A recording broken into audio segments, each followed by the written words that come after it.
Sir तुम्ही नाराज आहे अशी चर्चा कालपासून सुरू होती तुम्हाला राज्यसभा खासदार काय कसं काय तुम्हाला वाटलं मी नाराज आहे ते? चर्चा म्हणतो मला नाही वाटत चर्चा सुरू होती तुम्ही त्याच्यावर बोलला. चर्चा ते तुम्हीच करत असता.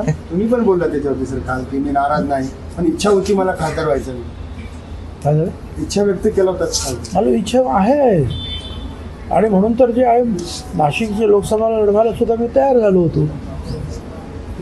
दिल्लीतून माझं तिकीट त्यांनी फायनल केलं असं मला सांगितलं म्हणून मी कामाला लागलो आणि त्याच्यानंतर 1 महिना त्याचं जे आहे निकाल जाहीर होईना त्याचं मी म्हटलं बा आता हे बस झालं ह्युमिलिएशन खूप होतं आहे काय मी थांबून घेतो कारण समोरचा काम जो आहे उमेदवार 1 महिन्यापासून कामाला लागलेले आहेत. कोणाला द्यायचं त्यांना द्या आणि ती माघार घेतल्यानंतर सुद्धा 12-15 दिवसांनी जे आहे उमेदवारी जाहीर झाली म्हणजे शेवटच्या फॉर्म भरायचा शेवटचा दिवस त्याच्या आदल्या दिवशी. आता ह्या सगळ्याचे परिणाम शेवटी जे आहे जय पराजय याच्यावर होत असतात.